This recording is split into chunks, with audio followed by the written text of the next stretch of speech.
The two sides of this issue got to face off with an audience tossing questions at them.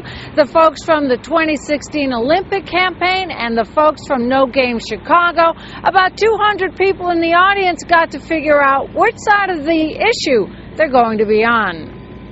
Where one group sees economic opportunity, the other sees boondoggle. We're broke, we have no money.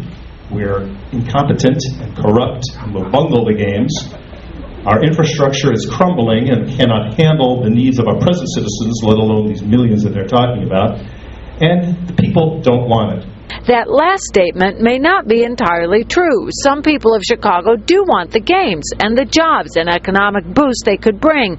They just don't want to pay for them. How can we be sure that we won't have any budget overruns?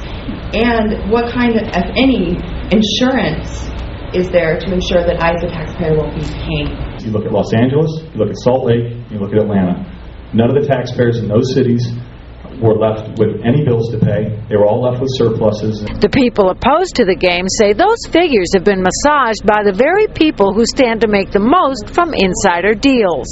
That came from a study these guys paid for. Other concerns raised tonight: displacement of low-income housing, impact on parklands, traffic and parking disruptions, and job and contract allocation. Most people came to listen, and some even came to conclusions.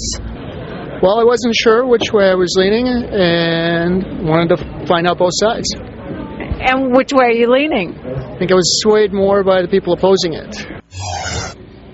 There were three aldermen in the audience: Tom Tunney, Helen Schiller, Scott Wagsback, all very carefully taking the pulse of their constituents and waiting for the IOC decision that will come on October 2nd. Live here in Lakeview, Lilia Chacon, Fox Chicago News.